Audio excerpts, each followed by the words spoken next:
ក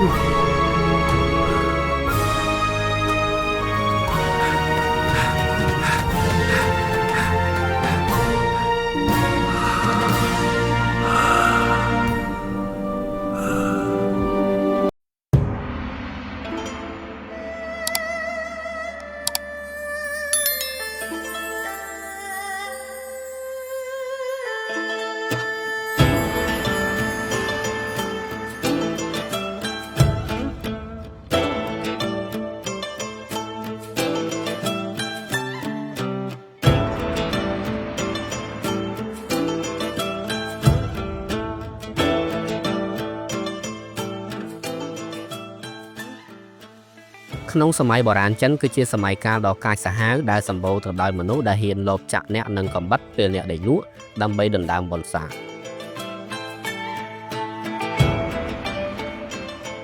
ស្រមៃថាអ្នកគឺជាឃាតករម្នាក់អ្នកបានសូកប៉ាន់ឆ្មាំហើយលួចចូលទៅក្នុងតង់របស់មេទ័ពដែលគួរឲ្យខ្លាចបំផុតក្នុងលោកអ្នកដកកំបិតចេញបំរុងនឹងចាក់សម្លាប់ស្រាប់តែអ្នកក្រឡេកទៅមើលមុខរបស់គាត់ភ្នែកដ៏ធំក្រឡោតរបស់គាត់កំពុងសម្លឹងមុខអ្នកចំគាត់មិនកំរើកមិនស្រែកតែសម្លឹងមិនដាក់ភ្នែកឃាតករម្នាក់នោះបានរត់ចេញទាំងប្រលឹងចុងសក់ព្រោះស្មានថាមេទ័ពរូបនេះកំពុងរងចាំសម្លាប់ខ្លួនប៉ុន្តែតាមពិតទៅនេះគ្រាន់តែជាទម្លាប់ដ៏ចម្លែកនិងគួរឲ្យអស់សំណាញ់របស់ចាងហ្វីឬចាងអ៊ីទ័រប៉ុណ្ណោះគាត់គឺជាមនុស្សដែលដេកបើកភ្នែក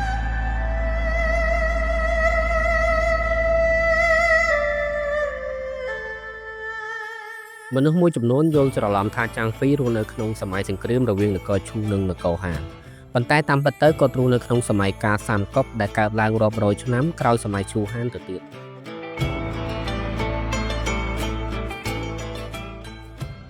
នៅក្នុងរឿងនិទានចាងហ្វីត្រូវបានគេពណ៌នាថាជាអ្នកលក់សាច់ជ្រូកដែលមានចរិតឆេវឆាវនិងមិនសូវមានចំណេះដឹងប៉ុន្តែប្រវត្តិសាស្ត្រពិតបានបង្ហាញថាគាត់កើតក្នុងគ្រួសារអភិជនដែលមានទ្រព្យសម្បត្តិស្រុកស្ដំគាត់ជាមនុស្សរៀនសូត្របានខ្ពង់ខ្ពស់ពូកែខាងអក្សរផ្ចង់និងជាអ្នកគូររូបដ៏ចំណានម្នាក់ទៀតផងតែបរិះដែលរៀនសូត្របានខ្ពង់ខ្ពស់ម្នាក់នេះខ្លាចជាមេទ័ពដ៏សាហាវដោយរបៀបណាចម្លើយគឺដោយសារគាត់បានជួបបរិះម្នាក់ដែលមានមហិច្ឆតាធំប៉ុន្តែគ្មានប្រាក់ក្នុងហោប៉ៅនោះគឺលាវប៉ៃលក្ខណៈសម្បត្តិដែលធ្វើឲ្យចាងហ្វីល្បីល្បាញបំផុតគឺភាពក្លាហានដែលមិនអាចកាត់ថ្លៃបានក្នុងសម័យនោះគេចាត់ទុកគាត់និងគួនអ៊ីថាជាមេទ័ពដែលមានសមត្ថភាពតទល់នឹងមនុស្ស10000នាក់ប៉ុន្តែចាងហ្វីក៏មានចំណុចខ្សោយដ៏ធំមួយដែរគឺកំហឹងដ៏ពុះកញ្ជ្រោលកំហឹងនេះធ្វើឲ្យគាត់ខ្លាចជាបិសាចនៅលើសមរភូមិដែលសូម្បីតែឆាវក៏ដាស់តឿនមេទ័ពខ្លួនឯងថាកុំប្រមាថចាងហ្វីឲ្យសោះយ៉ាងណាមិញចរិតរបស់គាត់មានភាពផ្ទុយគ្នាខ្លាំងគាត់គោរពអ្នកប្រាជ្ញនិងអ្នករៀនសូត្រណាស់ប៉ុន្តែគាត់មើលងាយនឹងចូលចិត្តប្រើអំពើហិង្សាលើកូនចៅក្រោមមកគាត់លាវប៉ៃធ្លាប់ប្រមានគាត់ថាអ៊ីទ័រប្អូនឯងចូលចិត្តវាយធ្វើបាបកូនចៅហើយទុកពួកគេនៅក្បែរខ្លួនទៀតនេះគឺជាការនាំគ្រោះថ្នាក់ដល់ខ្លួនឯងហើយពាក្យសម្ដីនេះពិតជាបានខ្លាចជាការពិតនៅពេលក្រោយមក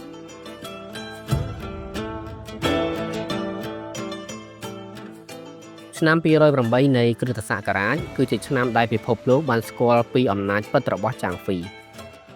កងទ័ពសេះដ៏ខ្លាំងបំផុតរបស់ឆាវកំពុងដេញតាមសម្លាប់លាវប៉ៃដែលកំពុងនាំប្រជាជនរាប់ម៉ឺននាក់រត់គេចខ្លួននៅពេលស្ថានភាពដល់ផ្លូវទួលចាងហ្វីបានទទួលបញ្ជាឲ្យនៅការពារពីក្រោយគាត់បានឈរតែម្នាក់ឯងនៅលើស្ពានឆាងប៉ានចាងហ្វីមិនមែនមានតែភាពក្លាហានទេគាត់ក៏មានល្បិចកលដែរគាត់ឲ្យកូនចៅយកមែកឈើចងកន្ទុយសេះរួចបំរើក្នុងព្រៃខាងក្រៅដើម្បីឲ្យធូលីហុយខ្លាំងធ្វើឲ្យសត្រូវស្មានថាមានទ័ពបង្កប់ច្រើននៅពេលកងទ័ពសេះរបស់ឆាវមកដល់ចាងហ្វីបានសម្លឹងមើលទៅពួកគេដោយភ្នែកដ៏ធំក្រឡោតរបស់គាត់រួចបញ្ចេញសូរក្រហមដែលលួនលឺដោយរន្ទះបាញ់យើងគឺចាងអ៊ីទ័រមកពីស្រុកយ៉ានតើអ្នកណាហ៊ានចូលមកតទល់ជាមួយគ្នានឹងយើងខ្លះ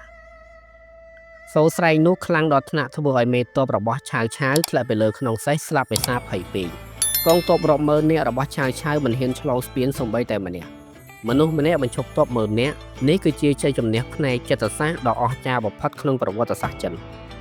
បើគ្មានការទប់ទល់របស់ចាងហ្វីនៅទីនោះទេលាវប៉ៃប្រហែលជាត្រូវចាប់ខ្លួនបាត់ទៅហើយសម្ព័ន្ធភាពរវាងលាវប៉ៃនិងសុនឈួនក៏មិនអាចកើតមានដែរបន្ទាប់ពីកងទ័ពជើងទឹករបស់ឆាវត្រូវបានដកកំទេចនៅឆ្នេរក្រហមឆាវបានដកថយតាមផ្លូវហួយ៉ុងក្នុងប្រវត្តិសាស្ត្រពិតចាងហ្វីនិងលាវប៉ៃបានដឹកនាំកងទ័ពជើងគោកដេញតាមវាយឆ្មក់ទ័ពឆាវយ៉ាងខ្លាំងក្លា ទ័ពឆាយឆាវត្រូវជួបការលំបាកខ្លាំងក្នុងតំបន់វាលភក់ហើយការដាក់សម្ពាធពីសំណាក់កងទ័ពរបស់ចាងហ្វីបានធ្វើឲ្យការដកថយនោះក្លាយជាមហន្តរាយសម្រាប់ឆាយឆាវសម្រាប់សមរភូមិឈើពីរនេះដដែលគឺមានភាពខុសគ្នាបន្តិចរវាងប្រវត្តិសាស្ត្រពិតនិងការតែងនិពន្ធនៅក្នុងប្រវត្តិសាស្ត្រពិតចាងហ្វីជាមេទ័ពបង្គោលក្នុងការវាយឆ្មក់លើដីគោកខណៈក្នុងការតែងនិពន្ធគាត់គឺជាអ្នកចាំស្ទាក់វាយតាមផែនការទេពរបស់ជូកលៀង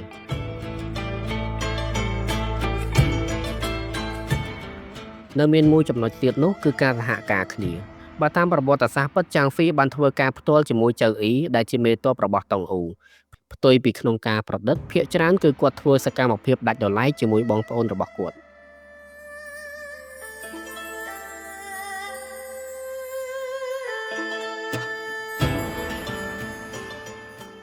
ក្រោយសមរភូមិឈើពីភ្លាមចាងហ្វីបានចូលរួមក្នុងយុទ្ធនាការដណ្ដើមក្រុងជៀងលីងលាវប៉ៃបានបញ្ជូនចាងហ្វីទៅឲ្យជួយមេទ័ពចៅអ៊ីរបស់នគរអ៊ូចាងហ្វីបានដឹកនាំទ័ពមករួមគ្នាជាមួយចៅអ៊ីដើម្បីឡោមព័ទ្ធនិងវាយប្រហារមេទ័ពឆាវយិនរហូតដណ្ដើមបានក្រុងជៀងលីងបានសម្រេចក្រៅពីសមរភូមិស្ពានឆាងប៉ាននិងឈើពីចាងហ្វីក៏បានបង្ហាញពីភាពឆ្លាតវៃក្នុងសមរភូមិប៉ាស៊ីដែលគាត់បានប្រើល្បិចវាយឆ្មក់តាមផ្លូវភ្នំតូចៗរហូតទម្ចាត់មេទ័ពជើងចាស់ចាងហឺឲ្យរត់ចោលសេះនឹងកងទ័ពប៉ុន្តែជាអកុសលវីរៈបរិសរូបនេះមិនបានស្លាប់នៅលើសមរភូមិឡើយដោយដែលលាវប៉ៃធ្លាប់រមៀនដោយសារភាពសាហាវយង់ក្នុងចំពោះកូនចៅចាងហ្វីត្រូវបានកូនចៅខ្លួនឯងមួយកាត់ក្បាលក្នុងពេលកំពុងដេកលក់ដើម្បីយកទៅថ្វាយសត្រូវចាងហ្វីគឺជាតួអង្គដែលមានគ្រប់រសជាតិភាពកំ pl ៃនៃការដេកបើកភ្នែកភាពជាបញ្ញវន្តដែលលាក់មុខភាពជាបិសាចនៅលើសមរភូមិនិងភាពស្មោះត្រង់ដែលមិនអាចកាត់ថ្លៃបានចំពោះបងប្អូនធម៌ទោះបីគាត់មានចំណុចខ្វះខាតប៉ុន្តែចាងហ្វីនៅតែជាសញ្ញាសម្គាល់នៃភាពក្លាហានសម្រាប់មនុស្សគ្រប់ចំនួនក្នុងប្រឡោមលោកសាមកុកចាងហ្វីត្រូវបានគេចងចាំថាជាវីរៈបុរសដែលចូលចិត្តផឹកស្រាចិត្តឆៅឆាវប៉ុន្តែមានភក្ដីភាពបំផុតនៅក្នុងសិល្បៈល្ខោនអូប៉េរ៉ាចិនគាត់តែងតែត្រូវបានគេលាបមុខខ្មៅដែលជានិមិត្តរូបនៃភាពត្រង់ទៅត្រង់មកនិងភាពអង់អាចមិនចេះញញើត